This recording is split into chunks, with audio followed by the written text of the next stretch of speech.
Badan Pertanahan Nasional Provinsi Sumatera Selatan, lebih tepatnya dari lantai 3. Selamat sore, apa kabar pendengar dimanapun Anda berada. Anda juga bisa ikut menyaksikan dialog kami pada sore hari ini melalui Instagram ataupun juga live Instagram @atr_bpn Sumsel, juga channel YouTube di RRI Palembang. Baik, kita akan berbicara tentang program percepatan reforma agraria melalui aset reform dan juga akses reform. Bagaimana lebih jauhnya nanti ada 3 narasumber yang akan menjelaskan permasalahan agraria yang ada di Sumatera Selatan. Anda juga bisa ikut bergabung bersama kami. Line telepon kami buka untuk Anda di 0813-674-88599. Di line telepon ya 0813-674-88599. Juga bisa WhatsApp melalui nomor itu, atau bisa juga WhatsApp di 0821-792-79090. Baik, saya sudah bersama dengan 3 narasumber pada sore hari ini. Ada tuan rumah yang punya gedung, yang punya kantor. Selamat sore, ada Pak Pelopor. Pak Pelopor adalah Kepala Kantor Wilayah ATR BPN Provinsi Sumatera Selatan. Apa kabar Pak Pelopor? Alhamdulillah, kabar baik Mbak. Selamat datang kembali di Media Center Kanwil BPN Provinsi Sumatera Selatan. Lama-lama nyaman kita ya, sudah di BPN jadinya ya. Baik, yang kedua adalah Kabid Penataan dan juga Pemberdayaan Kantor Wilayah BPN Provinsi Sumatera Selatan, Bapak Mahasusiawanto. Saya panggilnya Pak Wanto. Selamat sore, apa kabar Pak Wanto? Baik, alhamdulillah. Alhamdulillah, kabar baik juga ya Pak. Ada Kepala Kantor Pertanahan Kabupaten Musirawas. Wah, ini cukup jauh. Kepala Kantor Pertanahan Kabupaten Musirawas, Provinsi Sumatera Selatan, Bapak Mujibur Rahman. Pak Muji, selamat sore, apa kabar? Sore, alhamdulillah baik. Kabar baik juga. Ya. Baik, ada yang jauh Pak Muji dari Musirawas. Iya, alhamdulillah. Baik, ada yang dekat. Ini ada Pak Pelopor dan juga Pak Wanto. Pak Pelopor, kita mau berbicara tentang program percepatan reforma agraria melalui aset reform dan akses reform. Nah, berbicara tentang itu, reforma agraria, berarti ada yang mau berubah kalau kita bicara tentang reforma agraria. Apa sebetulnya reforma agraria, Pak? Baik, terima kasih Mbak. Saya harus membahasakan ini semua dengan bahasa rakyat ya, karena pada prinsipnya kita berbicara dengan rakyat ketika kita berbicara tentang reforma agraria. Istilah yang kita pakai di sini, reforma agraria, aset reform, akses reform, ini membuat orang menjadi bingung. Baik, reforma agraria dilaksanakan di Indonesia sebenarnya bukan baru sekarang. Jadi salah satu tujuan Indonesia merdeka adalah ingin mereform, mengembalikan bagaimana hubungan antara orang dengan tanah. Jadi hubungan antara warga negara Indonesia dengan tanah sesungguhnya di Indonesia ini punya riwayat yang panjang. Di sebelum penjajahan kita mengenal zaman kerajaan, zaman feodal. Ya para raja-raja lah, para bangsawan lah yang memiliki tanah. Rakyat hanya mengurus tanah, bercocok tanam dan menyampaikan upeti pada raja. Kemudian datang masa penjajahan. Di masa penjajahan baik itu Portugis, Belanda, Inggris maupun Jepang sama saja. Orang hanya punya akses untuk mengolah, kemudian berproduksi, kemudian segala manfaatnya disampaikan lagi untuk sebesar-besarnya kemakmuran penjajah. Kita merdeka, salah satu tujuannya adalah untuk mengikis itu semua. Menghilangkan pendekatan feodal, menghilangkan pendekatan penjajahan, dan kemudian itu semua kita ramu dalam sebuah produk peraturan perundang-undangan yang sangat reformis, merubah itu semua, sistem feodal, sistem penjajahan, dengan sistem kerakyatan yang kita sebut dengan Undang-Undang Nomor 5 Tahun 60 atau Undang-Undang Pokok Agraria. Itulah awal dari reforma agraria di Indonesia sejatinya. Nah, kemudian di era belakangan ini, khususnya di era pemerintahan Presiden Joko Widodo, ini masuk ke dalam program nasional lagi untuk melakukan penajaman dari segi aspek pelaksanaan kegiatan. Apa kegiatannya? Kegiatannya sesungguhnya adalah terbagi dua. Yang pertama adalah memberikan penghargaan, memberikan penghormatan kepada orang-orang yang secara iktikat baik, mengolah, mengurus, dan berproduksi di tanah. Itu yang kita sebut dengan legalisasi aset. Kita legalkan mereka itu, kita berikan sertifikat kepada itu. Negara menghargai mereka, dan itulah tujuan kemerdekaan kita, agar orang-orang yang rajin mengolah tanah, memanfaatkan tanah, menguasai tanah dengan iktikat baik, berproduksi untuk bangsa ini, itu kita berikan haknya. Kita legalisir, kita legalisasi, dan kita berikan sertifikat. Yang kedua, tentu saja tidak semua orang yang rajin, yang mau bekerja, itu sudah punya akses terhadap tanah, sudah punya tanah yang diolah. Nah, untuk orang-orang yang seperti ini, inilah yang kemudian kita beri tanah lewat kegiatan redistribusi. Kalau kita berbicara redistribusi, berarti kita berbicara sesuatu yang sudah ada sebelumnya pada tangannya orang lain, kemudian diambil oleh negara dan diberikan kepada pihak lain yang dipandang oleh negara lebih layak untuk diberikan. Yang mana saja itu adalah sumber-sumber dari tanah untuk diredistribusi sebagai yang kita kenal dengan tanah objek reforma agraria di Indonesia itu, pertama, tanah-tanah yang diterlantarkan, dipunyai, dimiliki, dikuasai, tapi tidak dimanfaatkan oleh negara. Ya udahlah, karena kamu tidak manfaatkan, lebih baik ini kita ambil dan kita berikan kepada orang yang rajin. Sumber yang kedua untuk redistribusi adalah tanah-tanah yang berkonflik. Utamanya tanah-tanah yang skala besar. Saya tidak mau berbicara tendensius karena orang selalu mengatakan HGU yang besar dan lain sebagainya. Saya tidak mau tendensius ke sana karena orang sering memojokkan. Jadi kita masih punya trauma zaman penjajahan. Jadi setiap yang sifatnya plantation, yang sifatnya perkebunan yang dikelola oleh swasta, kita anggap punya VOC. Padahal kita sudah merdeka sekarang ini. Sudah tidak ada lagi VOC di Indonesia ini.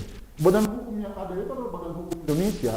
Nah, bagi Badan Hukum Indonesia yang kebetulan berkonflik, dan setelah dilakukan resolusi konflik, penyelesaian konflik itu, baik itu lewat non-litigasi, non-pengadilan maupun lewat pengadilan, kemudian tanah yang diperoleh dari proses penyelesaian masalah ini kemudian diredistribusi. Kepada siapa? Kepada yang rajin, mau bertani, tapi belum punya tanah. Untuk itu kita berikan. Jangan diberikan kepada pelopor, untuk apa? Pelopor sudah mampu untuk itu. Dan kita harus jujur sebagai bangsa, sebagai rakyat untuk tidak mengambil haknya yang lain. Nah, untuk redistribusi juga, sumbernya sebahagian juga kita ambil dari yang saat ini statusnya adalah kawasan hutan. Statusnya kawasan hutan.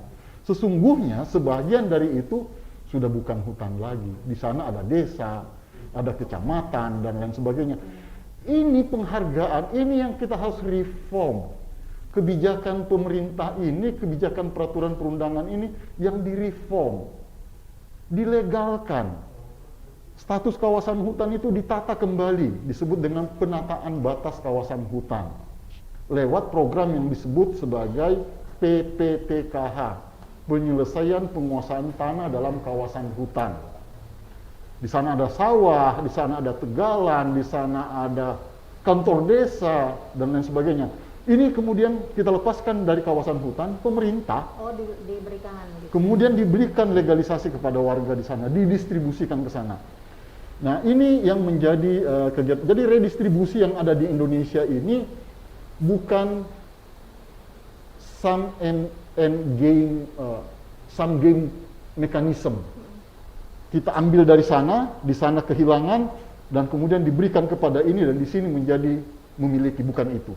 Tetapi yang kita ciptakan adalah keadilan, yang kita ciptakan adalah keseimbangan, yang kita ciptakan adalah ingin memastikan bahwa setiap jengkal tanah yang ada dalam wilayah negara kesatuan Republik Indonesia ini memberikan manfaat optimal. Baru dengar ya istilah untuk redistribusi, ini menarik ini Pak. Baru terdengar sekarang. Itulah pentingnya acara ini.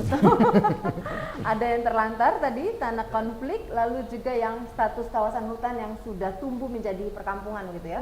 Betul. Secara hukum mungkin mereka tidak tahu Itu adalah kawasan hutan, belum paham, tapi membangun kampung di situ. Bayangkan Mbak Andrea, sekian puluh tahun, bahkan sebelum Indonesia merdeka, warga kita itu sudah ada di sana. Tetapi statusnya mereka tiba-tiba dengan kebijakan ini, tiba-tiba statusnya disebut sebagai ilegal karena berada dalam kawasan hutan.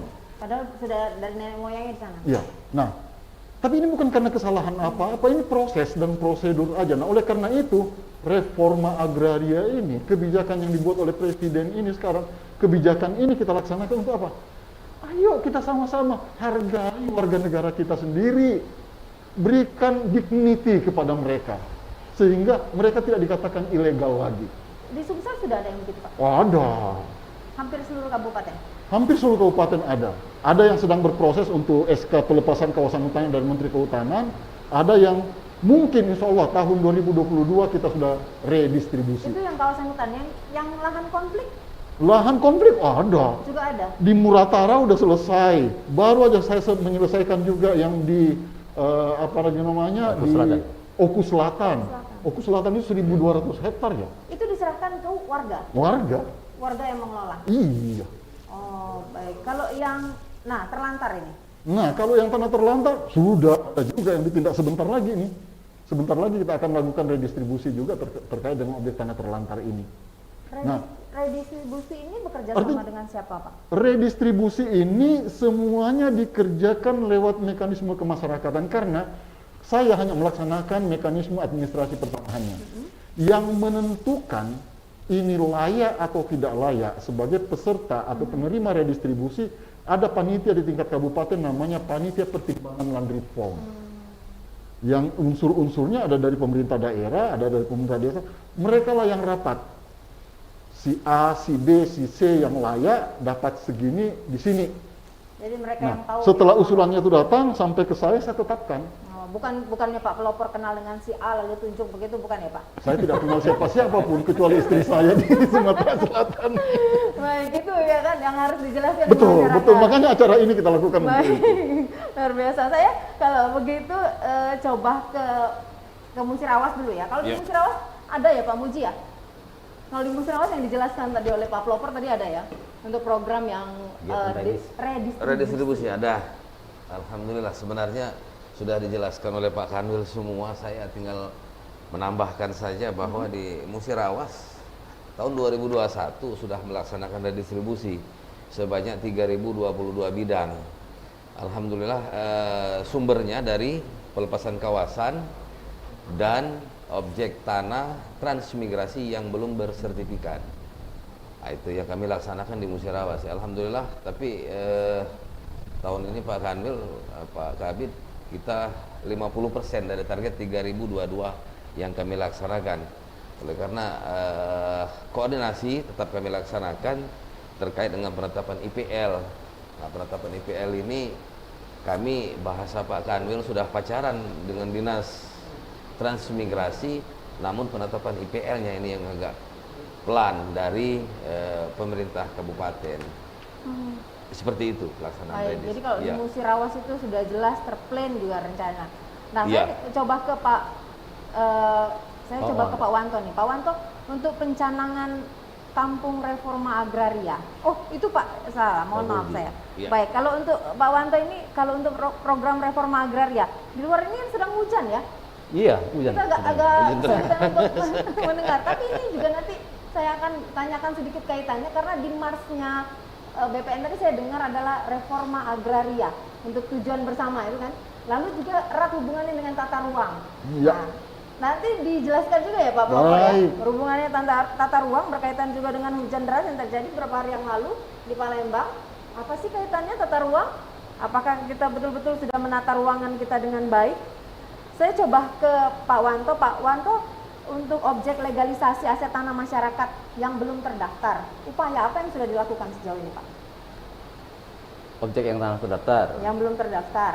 Yang Betul. belum terdaftar. Jadi berbicara reforma agraria seperti yang dibilang oleh Pak Kanwil tadi, kita tidak terlepas dari dua kegiatan besar.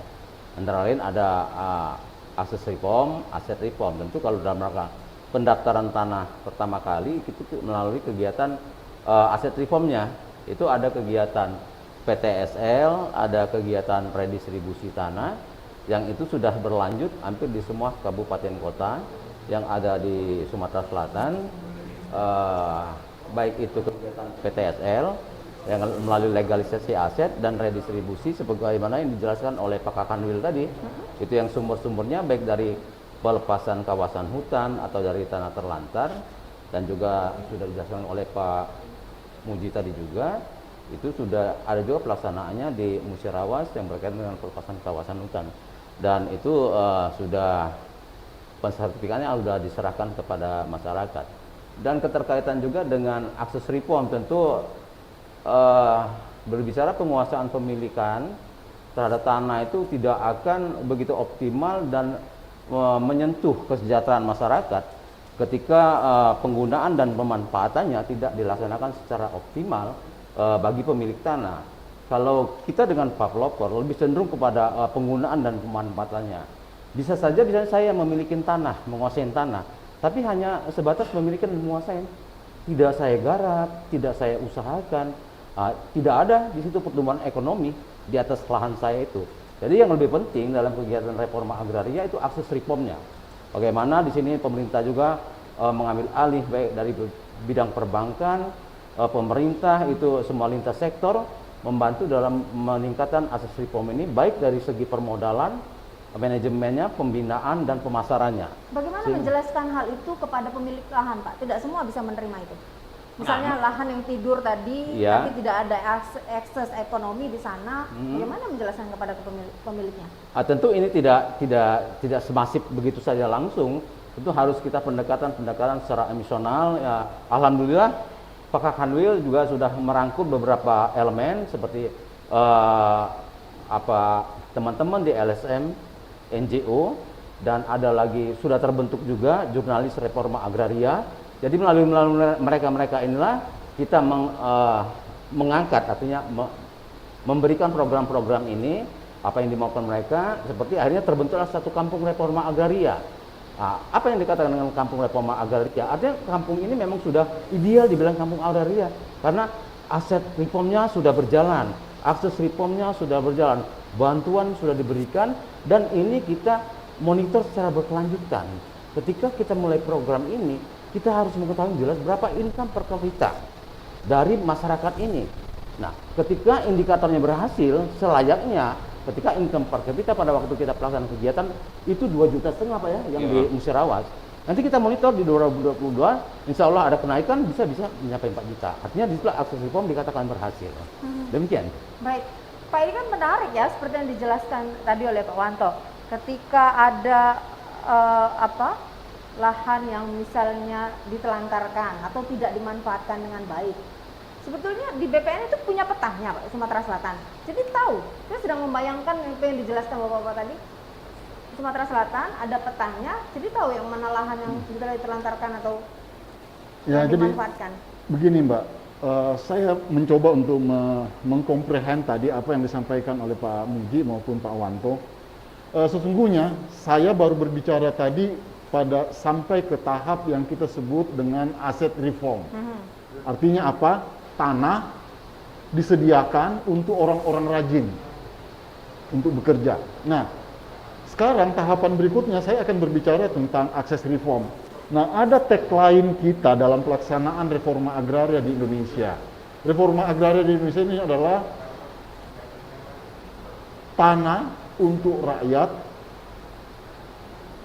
tanah untuk sebesar-besar kemakmuran rakyat yang dikelola secara berkelanjutan. Berkelanjutan. Nah, ini harus sustainable. Nah, unsur-unsurnya nanti akan saya sampaikan nanti, baik secara sosial maupun secara fisik. Terkait juga nanti dengan, saya prediksi ini, pasti akan banjir yang akan ditanyakan. Pak Wanto sudah mengatakan tadi, memiliki tanah saja, menguasai tanah saja, tidak akan memberikan kesejahteraan. Tanah akan memberikan kesejahteraan jika tanah itu digunakan dan dimanfaatkan. Nah, penggunaan dan pemanfaatan tanah, nah, saya mundur sedikit lagi Mbak, kenapa kita berbicara tentang orang rajin yang miskin tadi? Dan ini yang menjadi sasaran dari redistribusi yang akan kita lakukan. Karena begini, kebijakan pembangunan yang kita laksanakan secara konvensional selama ini itu sesungguhnya sudah berhasil. Kita ini adalah produk pembangunan konvensional. Tetapi kan ada sebahagian saudara-saudara kita yang menjadi residu dari pembangunan ini tetap tertinggal di bawah walaupun fasilitas sudah diberikan. Akhirnya apa? Dia sudah punya tanah sebenarnya. Dia sudah punya tanah. Tetapi dia tidak bisa dimanfaatkan. Gampang. Jalan dari sini, nggak usah jauh-jauh. Dari sini kita jalan sampai ke ibu kotanya Ogan Komering Ilir, apa? Indralaya. Indralaya. Ogan Komering Ilir, Kayu Agung. Ke Kayu Agung atau ke Kayu Agung. Indralaya. Kiri kanan jalan tol, mesti banyak tuh tanah yang kosong. Dan siapa yang punya? Kebanyakan juga petani kita. Dan mereka, kalau kita datang, kita temuin mereka dan kita dapatin, mereka miskin. Ini orang kaya dari segi status. Kenapa? Dia punya tanah luas. Bukankah itu adalah modal? Tetapi Tidak dimanfaatkan. karena tidak digunakan dan tidak dimanfaatkan secara berkelanjutan, secara sustainable, akhirnya tidak bisa memberikan manfaat optimal. Nah, untuk bisa memanfaatkan, menggunakan dan memanfaatkan secara sustainable, harus ada intervensi. Nah, lewat gugus tugas reforma agraria yang ada di tingkat provinsi dan kabupaten kota, kita rumuskan bersama intervensi seperti apa yang akan diberikan kepada mereka agar mereka itu bisa menggunakan dan memanfaatkan tanahnya secara berkelanjutan dan berproduksi optimal. Bagaimana pendekatan Anda ketika melakukan intervensi ini, Pak? Lewat gugus tugas reforma agraria yang di dalamnya ada semua dinas, ada NGO, ada orang perguruan tinggi, ayo kita rumuskan itu. Dan setelah itu termasuk metode pendekatan, karena yang namanya pendekatan kita di sini bukan pembangunan konvensional, harus pembangunan yang spesifik yang namanya pemberdayaan. Nah, di sana ada advokasi, di sana ada pendampingan. Disinilah proses advokasi inilah yang bisa melakukan pendekatan kepada pemilik tanah. Ini pemerintahmu datang sekarang, nanti kamu akan dibantu dari permodalan, nanti kamu akan dibantu dari bibit, nanti kamu akan dibantu dari pupuk, nanti kamu akan dibantu juga dengan teknologi sampai ke pasar. Oleh karena itu tidak bisa dikerjakan sendiri oleh BPN.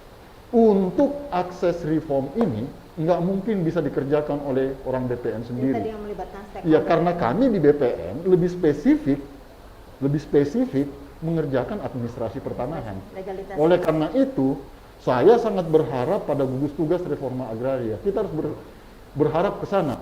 Dan alhamdulillah kita di Sumatera Selatan sejauh ini berjalan baik-baik saja tentang hal ini dan sudah mulai masuk ke tahapan focusing program. Mudah-mudahan di tahun-tahun yang akan datang, di desa itu banyak sekali lagi tanah-tanah yang belum dimanfaatkan, dan itu miliknya orang miskin loh. Di desa. Miskin dari segi income, tapi kaya dari segi aset. Dia punya aset, dia punya tanah, dia punya modal. Tetapi kenyataannya, kalau dilihat rumahnya, kalau dilihat pendidikan anaknya, aksesnya terhadap kesehatan, penghasilan per kapitanya, masuk dia ke dalam kelompok miskin. Ini kan menjadi persoalan, dan ini yang harus kita, lewat reforma agraria, hal yang seperti ini harus kita lakukan. Kita bahkan mau mengukur nanti, tanah ini cocok untuk komoditi apa. Oh iya? Dan itulah kemudian nanti dalam perencanaan yang besar ada yang namanya block plan. Jadi kita buat blok-blok yang mana cocok untuk perumahan, yang mana yang cocok untuk tanaman pangan, yang mana cocok untuk komoditi perkebunan tertentu, itu akan kita sarankan lewat gugus tugas reforma agraria. Ini udah masuk tata ruang loh, Pak. Inilah yang disebut dengan tata ruang dalam segi mikro, yang kita sebut dengan rencana detail tata ruang. Dan kami secara teknis harus aktif bersama di sana. Nah, saya bicara tadi berkelanjutan. Tentu saja tidak semua setiap jengkal tanah ini harus digunakan untuk kepentingan yang sifatnya budidaya, katakanlah bercocok tanam, membangun rumah dan lain sebagainya. Harus ada tersedia bagian tanah ini untuk resapan. Ada bagian tanah dengan kemiringan tertentu yang kita sarankan ini jangan ada aktivitas budidaya karena gampang longsor. Ada bagian tanah tertentu yang harus kita sediakan untuk resapan atau tempat air untuk tergenang. Kalau semua terbangun untuk ini, nanti tempat tinggal kita akan menjadi genangan. Kenapa? Banyak tempat di Jakarta menjadi banjir. Coba namanya, rawa lembu. Kok dijadikan tempat tinggal? Kalideres dijadikan tempat tinggal. Ya wajar kalau banjir, memang sejatinya itu tempat sungai, tempat air. Anda menjelaskan begitu kompleks, komprehensi, dan juga bagus ya Pak dari segi tata ruang. Tapi yang terjadi, mengapa misalnya saya mengambil contoh 2 hari yang lalu terjadi banjir di Kota Palembang misalnya. Oke. Apakah ini ada kaitan juga dengan tata ruang yang sedang kita bicarakan ini? Persis. Jadi begini, kita pandai dalam membuat aturan kita sendiri. Tapi kita pandai juga untuk tidak taat pada aturan kita sendiri. Udah tahu itu larangan. Nggak boleh membangun di bantaran kali, dibangun juga di bantaran kali. Ketika kebanjiran, teriak-teriak, kenapa saya kebanjiran? Oh, sekarang, Mbak, coba diperhatikan sekarang. Di sekitar Kota Palembang ini, sudah hampir habis. Lokasi-lokasi yang sebelumnya itu menjadi areal genangan. Apa sih artinya areal genangan itu? Ketika air hujan dalam volume tertingginya turun, semestinya air itu tersimpan di sana. Tapi ketika itu sudah menjadi pemukiman, ya mekanismenya seperti ketika kita masukkan air ke dalam baskom. Airnya itu segitu-gitu juga, tetapi ketika baskom itu kita masukkan benda lain, airnya akan meluber kemana-mana. Nah, banjir yang ada di Kota Palembang kemarin, memang karena volume, apalagi namanya volume hujan yang begitu tinggi. Jadi sangat tinggi, sangat deras. Yang kedua adalah drainase kita, banyak yang tersumbat. Yang ketiga memang tempat-tempat, bukan resapan ya, tempat-tempat penampungan air sementara yang ada secara alami, itu sudah banyak yang sudah tidak berfungsi lagi. Nah, kebetulan kita di Sumatera Selatan saat ini sedang melakukan apalagi namanya revisi tata ruang, RT RW provinsi, dan juga kita sedang dalam proses sekarang untuk menyusun rencana detail tata ruang. Mudah-mudahan hal yang seperti itu kita lakukan. Dan bukan berarti di Kota Palembang ini tidak ada kasus daerah resapan yang kemudian kita tindak. Kalau Anda datang berjalan ke daerah bandara, ada hotel di sana, itu salah satu yang sudah dapat sanksi dan dia harus menyediakan tanah pengganti berapa kali lipat ya? 3 kali lipat. 3 kali lipat. 3 kali lipat dari areal yang terbangun untuk dia, karena dianggap itu daerah resapan yang kemudian dibangun, dan kita sudah sepakat, oke, itu tetap dipertahankan untuk hotel karena itu juga investasi yang sudah ini, tetapi dia harus menyediakan tanah pengganti. Makanya kalau jalan ke sana di sebelah kiri ada plang tanah ini dalam penguasaan Kementerian Agraria dan Tata Ruang Badan Pertanahan Nasional. Sedikit lewat dari hotel itu, saya tidak mau menyebut nama ya, ada sekarang plang itu tujuannya bagaimana kita mengenforce, membuktikan bahwa tata ruang, dan itu bukan saya yang melaksanakan, saya hanya bagian dari tim teknis itu, sesungguhnya yang melaksanakan adalah pemerintah Kota Palembang Kita sendiri. baru tahu ya, ini salah satu bentuk intervensi tadi juga ya Pak ya. Mari kita tahan sebentar, coba kita angkat penelpon. Di line telepon kami undang Anda di 081367488599. Selamat sore. Selamat sore. Sore, dengan siapa di mana Bu? Ini dari Lita di Perumnas. Bu Lita di Perumnas, silakan Bu Lita. Selamat sore Pak. Selamat sore, Bu. Ya ini saya mau nanya Pak. Kami ini mempunyai tanah ya Pak ya di sekitar Saku itu sudah disertifikat. Tiba-tiba waktu kami ke sana rupanya udah dipalsukan itu Pak suratnya. Nah, jadi kami adukan, sudah kami bicarakan sama urusi dengan Rupanya sampai sekarang belum ada realisasinya itu Pak. Sudah berubah nama, ukurannya sudah pindah, sudah berkurang itu Pak. Jadi gimana solusi yang bagusnya Pak? Terima kasih. Assalamualaikum. Waalaikumsalam warahmatullahi Terima wabarakatuh. kasih Ibu Lita yang ada di Perumnas di Palembang sepertinya. Di belakang Ibu Lita di 0813-674-88599. Anda juga bisa mengirimkan WhatsApp ya di line WhatsApp 0813-674-88599 ataupun melalui line WhatsApp di 0821-792-79090. Baik di Palembang. Ini permasalahan ini apa bisa disebut tumpang tindih Pak? Kalau yang begini, sertifikat lahan, terus ada beberapa orang menguasai, padahal sudah ada sertifikatnya. Sebenarnya begini, istilah tumpang tindih ini sering sekali kita gunakan, tapi kalau saya bilang ada kecenderungan misleading. Lebih bagus saya mengatakan bahwa ada klaim pihak lain di atas tanah yang sudah dimiliki oleh orang lain, atau paling tidak orang lain sudah beriktikat baik datang kepada negara untuk mendaftarkan tanahnya sehingga orang itu mendapatkan sertifikat dari negara. Saya harus meluruskan juga Bapak-bapak dan Ibu sekalian, para pendengar RRI di mana saja yang bisa menangkap berita ini, wawancara ini. Jadi di Indonesia ini orang itu tidak wajib loh mendaftarkan tanahnya. Orang tidak wajib mensertifikatkan tanahnya. Orang itu mensertifikatkan tanahnya secara voluntary, secara sukarela datang mendaftarkan tanahnya. Jadi kalau kita tidak mensertifikatkan tanah kita tidak ditilang loh. Seperti kalau kita tidak punya BPKB mobil gitu loh.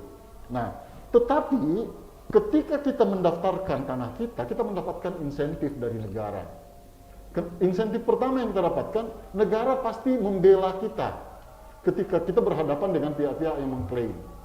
Yang insentif yang kedua kita dapatkan adalah tanah kita mempunyai nilai ekonomi. Orang lain percaya dengan kita untuk berbisnis menggunakan tanah kita sebagai modal. Itulah yang kita bisa jadikan jaminan ke bank dan lain sebagainya. Nah, untuk kasus yang tadi, kenapa saya harus memulai dari sana?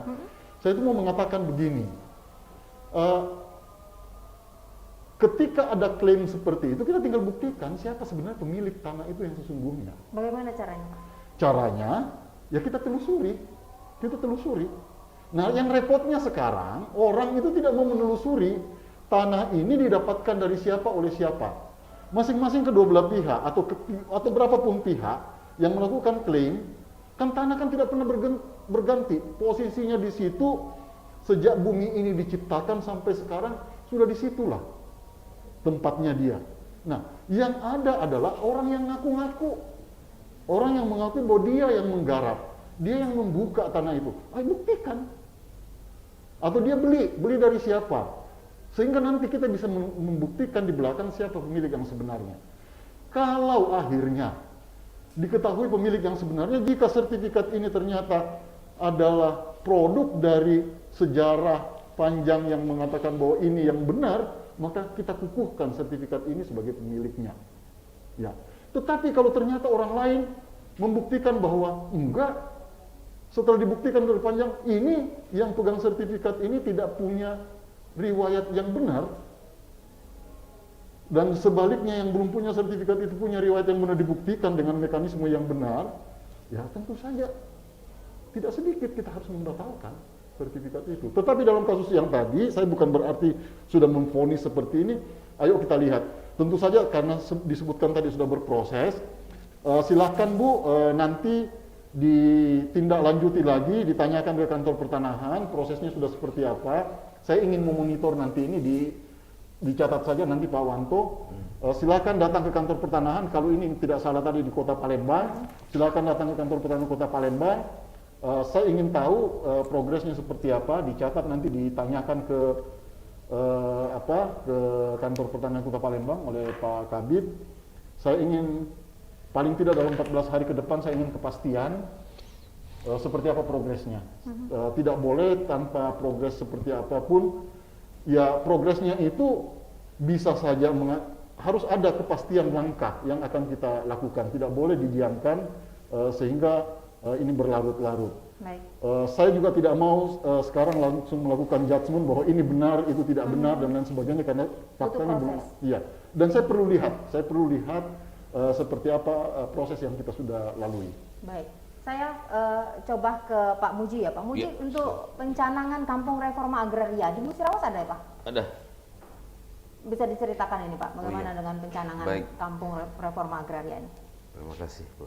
Sebenarnya saya cuma hanya menambahkan, tadi sudah dijelaskan oleh Pak Kabid dan Pak Kanwil, sudah panjang lebar tadi sudah di apa itu reforma dan apa namanya pembentukan kampung reforma. Namun di sini saya detail saja secara teknis, kami sudah menetapkan Desa Lubuk Tua itu sebagai kampung reforma agraria. Di kampung reforma agraria ada sudah penataan aset dan aksesnya sudah berjalan sedemikian sehingga melalui program sertifikat PTSL Mandiri sudah kami terbitkan di sana untuk aset dan untuk aksesnya ini sudah berjalan sebagaimana sudah kami tetapkan di Lubuk Tua.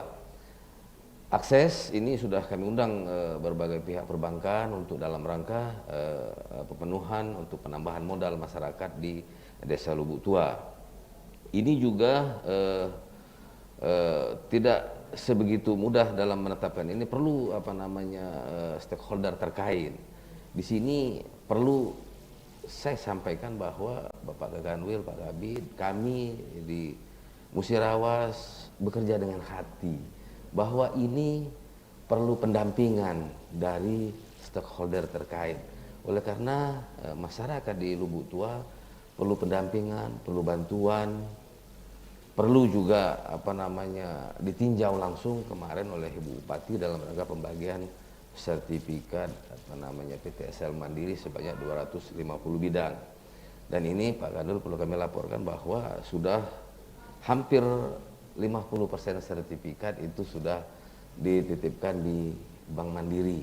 Alhamdulillah dari sertifikat PTSL Mandiri tersebut permodalan masyarakat ini sudah dapat terangkat.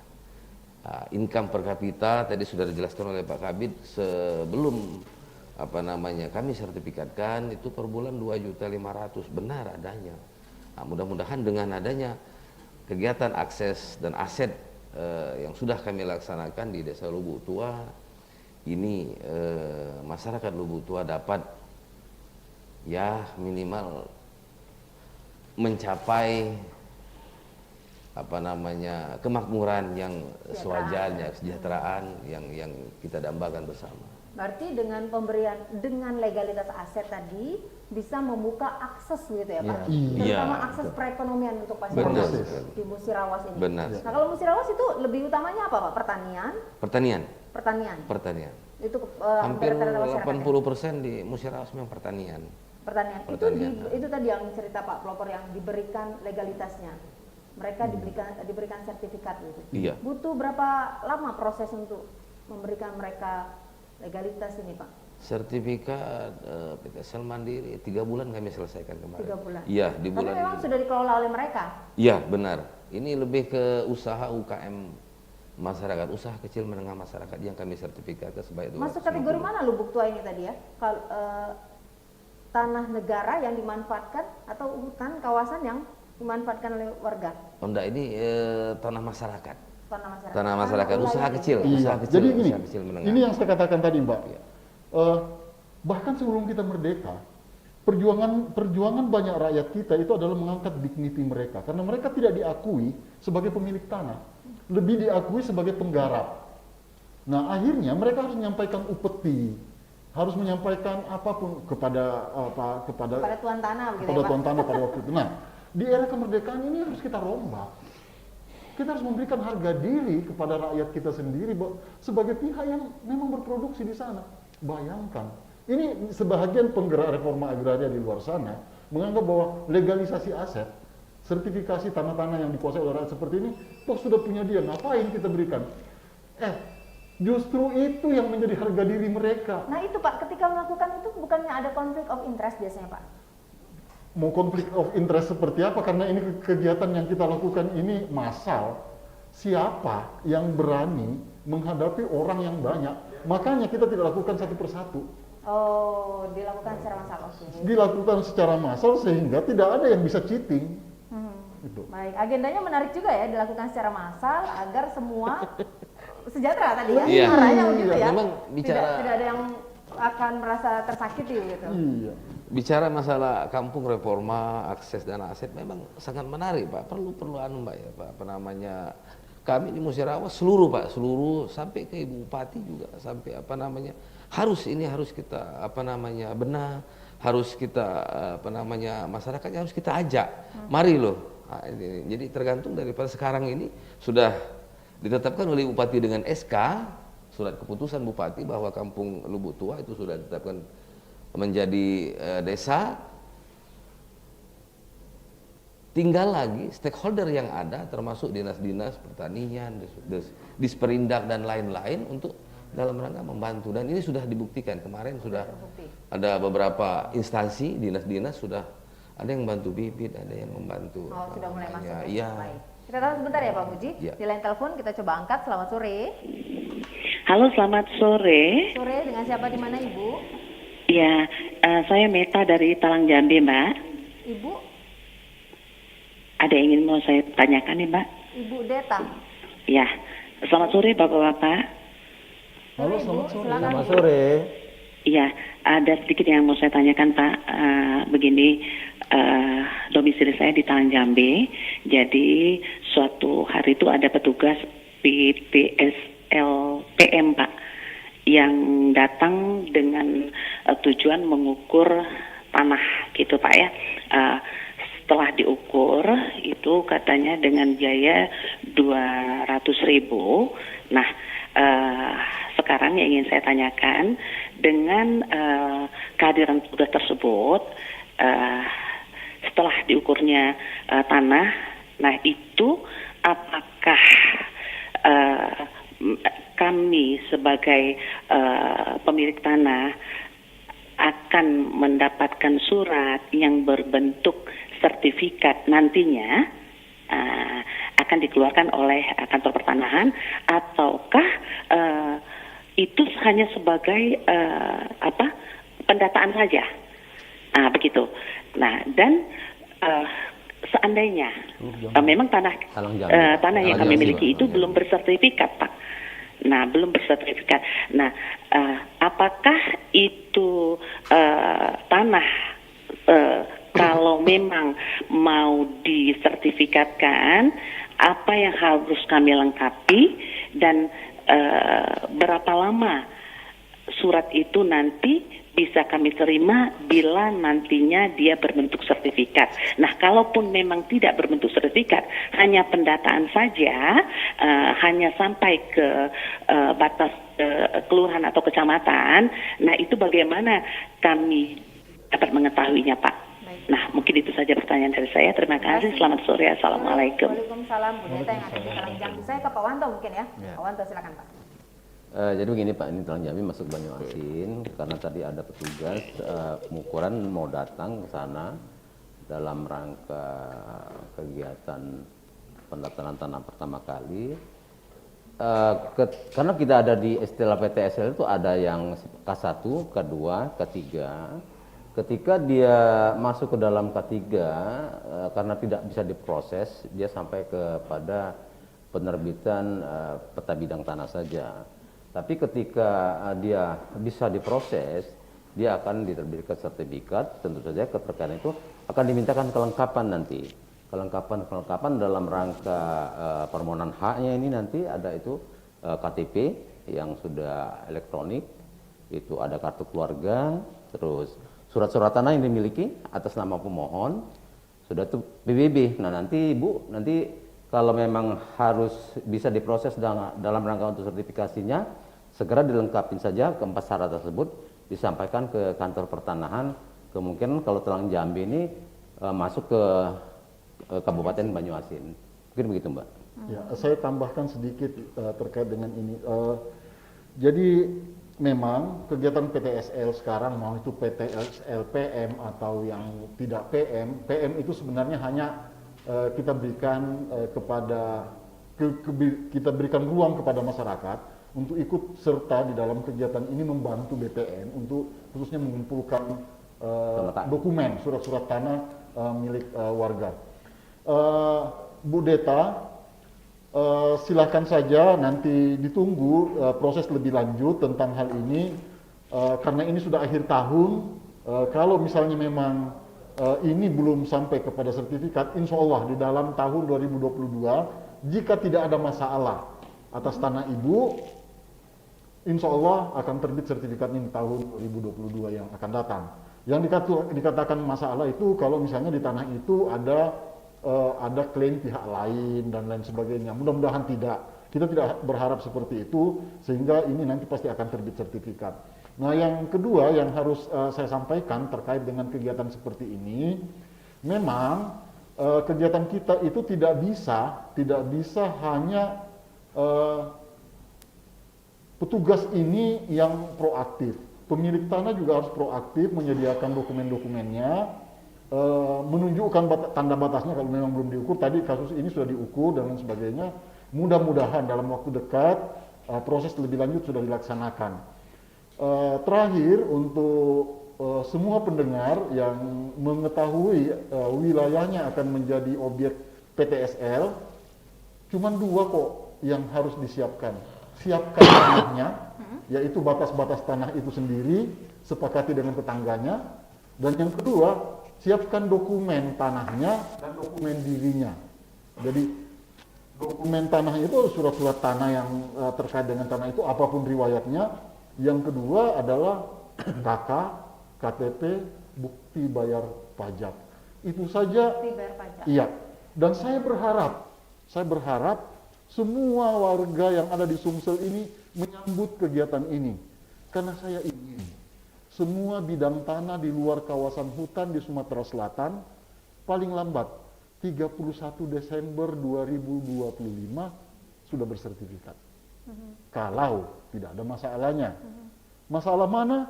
Masalah hanya jika tanah itu sedang bermasalah dengan orang lain, sedang bersengketa, sedang diklaim oleh orang lain. Selesaikan dulu masalahnya. Begitu selesai, datang kepada kami terbitkan sertifikat. Karena tadi yang seperti Pak Pelopor katakan, tidak ada kewajiban sebetulnya untuk sertifikat. Tidak ada.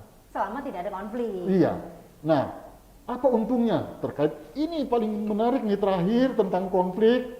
Bapak dan Ibu sekalian, kenapa kasusnya Pak Dinopati Jalal, kenapa kasusnya Bu Nirina Zubir bisa dengan cepat terungkap dan kemudian ditangani? Karena sudah punya sertifikat. Kalau belum punya sertifikat, tidak ada data di BPN, segala bentuk transaksi yang berlangsung itu tidak ada yang bisa men-tracing. Polisi pun akan kesulitan untuk melakukan tracing. Pendataan tadi ya Pak? Ya, tetapi karena ini sudah bersertifikat, ini balik nama ke si ini, kemudian dijaminkan ke bank ini, dijual ke si ini, itu semua ada catatannya di BPN. BPN ada catatan Pak? Ada.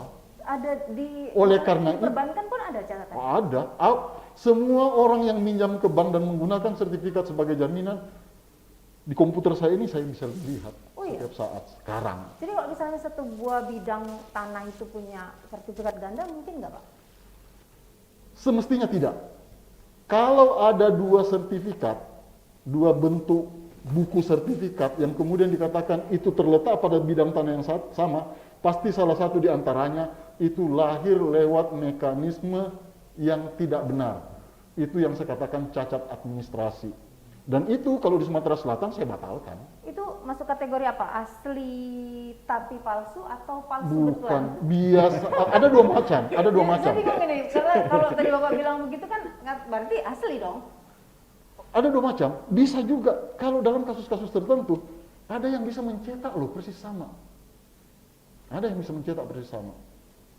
Tapi ada juga proses dan prosedur yang dikerjain.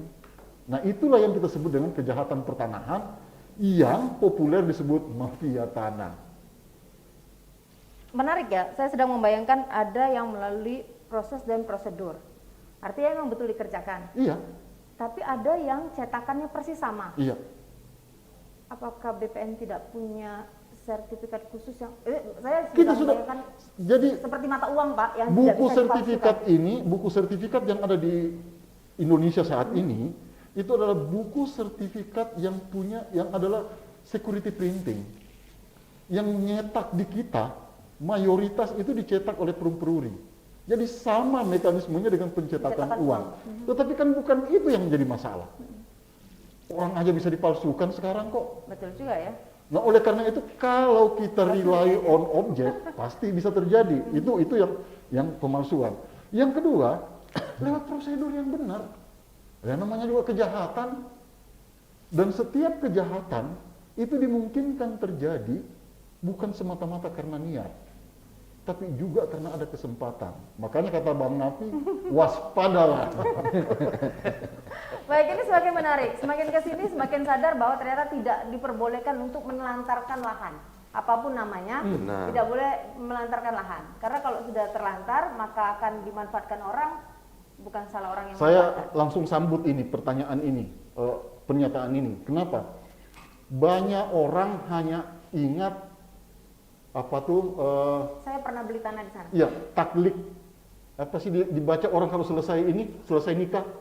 Surat taklik, Ya. tali talak. Ya, taklik talak. Itu hanya ada pada buku nikah. Di buku sertifikat pun ada pada bagian belakang. Jadi kewajiban-kewajiban orang yang menerima sertifikat tanah itu salah satu diantaranya adalah memberikan nafkah lahir dan batin. Apa itu? Memelihara kesuburan tanahnya, memanfaatkan tanahnya, menjaga batas-batas tanahnya. Nah, kalau ini sudah dilakukan semua, ya masa iya sih? Ulang ini saya buka lagi Pak, saya baca Pak. Pulang, baca itu di bagian belakang. Jadi, karena ini tercetak di bagian kulit dari sertifikat itu, sigat taklik. Sigat takliknya orang, nggak, saya memang mau menyuruh nih, semua orang-orang yang akan terima sertifikat di kantor pertanahan, pada saat diserahkan, baca dulu deh sigat takliknya di bagian belakang, supaya sadar bahwa dia tuh, nah, ke depan, di dalam sertifikat tanah, buku sertifikat tanah, bukan cuma sigat taklik yang ada di situ, yang ada nanti, ada namanya 3R, rights, restriction, dan responsibility. Hak, pembatasan-pembatasan, dan kewajiban-kewajiban. Setiap orang yang mempunyai hak, itu kan hak itu tidak segala-galanya. Saya punya istri, masa iya istri saya bisa saya perlakukan seenak saya? Ada batasan-batasannya dong yang bisa saya lakukan terhadap istri saya. Salah satu di antaranya, bahkan ada kewajiban saya menafkahi. Salah satu kewajiban orang yang memiliki tanah, yaitu tadi menggarap, memanfaatkan tanahnya. Jangan diterlantarkan. Tidak terlantarkan. Baik. Tanah itu barang berharga loh, Mbak. Dan itu harus dijaga. Bayangin, untuk ngurus tanah yang nilainya 17 miliar, pakai pembantu. Mohon maaf nih, kita juga ngomong ini. Lah ini yang namanya memberikan kesempatan kepada orang untuk membuat kejahatan gitu loh. Tergoda dia. Atau mungkin dengan kelugan dia dikerjain oleh orang lain hanya karena lihat, oh ini kok barang berharga. Nilainya 17 miliar loh. Nah, oleh karena itu, tolong para pemilik tanah yang ada di Sumatera Selatan, hargailah tanahmu itu. Yang kedua, sertifikat tanahmu itu adalah barang berharga. Jangan berikan kepada sembarang orang. Nanti di luar sana, orang cetak yang mirip seperti itu di scanner dan sebagainya, atau kepercetakan yang canggih, habis itu yang aslinya diambil, disimpan, kemudian yang palsunya diberikan kepada kita. Hanya dengan alasan, oke, saya berikan DP ya. Misalnya harga tanah kita 1 miliar, dia kasih DP 100 juta. Ini sekarang sertifikatnya saya bawa ya Bu, minta KTP-nya juga, kemudian nanti kita urus di notaris, dan harus ini dan lain sebagainya. Jangan gampang seperti itu. Inilah modus yang memberikan peluang kepada penjahat untuk melakukan itu. KTP-nya dipalsukan, sertifikatnya dipalsukan, habis itu yang palsunya dibalikin kepada yang punya, yang aslinya Di bawahnya. dia bawahnya, kemudian dia bikin surat pernyataan atau surat kuasa. Terjadilah proses itu, kita tidak tahu Itu tentang yang terjadi terakhir itu ya. Kemudian dia pura-pura datang kepada kita, saya batal Bu, oke lah, biarlah mati DP saya, nggak apa-apa. Padahal sebelumnya dia sudah dapat keuntungan besar. Nah, tolong ini dijaga. Tolong, sekali lagi, barang ini barang berharga, jangan sembarang. Dan memanfaatkan tanah, memanfaatkan tanah itu bukan cuma persoalan urusan administrasi, bukan cuma persoalan urusan dunia, ini juga urusan akhirat. Ini berat nih kalau sudah ngomongin akhirat, Pak. Bayangin, tanah itu sampai sekarang barang yang jumlahnya sangat terbatas, Tidak bertambah. tidak bertambah, dititipkan oleh Allah kepada kita untuk kita manfaatkan demi kemaslahatan kita dan kemaslahatan orang yang ada di sekitar kita. Karena dengan berproduksi kita menghasilkan pangan, dengan berproduksi kita bisa menekan harga, dengan berproduksi kita bisa berbagi, kita bisa bayar zakat dan lain sebagainya. Tetapi karena ini kita tidak kita manfaatkan, ini malah bisa mengundang orang untuk membuat kejahatan. Baik. Nah, tugasnya Pak Muji, tugasnya Pak Mahsiswanto, kalau dalam bahasa agama, di samping amar ma'ruf juga nahi mungkar. Amar ma'ruf kalau mengajak orang berproduksi, nahi mungkar kalau mencegah orang untuk berbuat zolim dengan menggunakan tanah. Ini saya anggap sebagai closing statement ya, Pak. Baik, Pak Wanto, mungkin ada yang ingin tambahkan? Silakan. Mungkin kalau dari saya terkait dengan Ibu Depa tadi dan pemilik-pemilik tanah yang lain, karena petugas itu datang ke rumah pemilik tanah tentu ada dua, atas permohonan pemilik tanah dan atas kedatangan pemerintah. Oh, pendataan, Pak. Artinya pemerintah yang hadir melalui program strategis nasionalnya, dia datang, Bu, kami mau melaksanakan pengukuran, wajib menanyakan surat tugasnya. Kalau kita ragu, tetapi kalau atas permohonan sendiri tentu sudah ada kontak bahwa kita akan melaksanakan pengukuran. Wajib Ini saja tanyakan surat oke. tugasnya. Iya. Baik, Pak Muji? Cukup. Oh, cukup. Baik.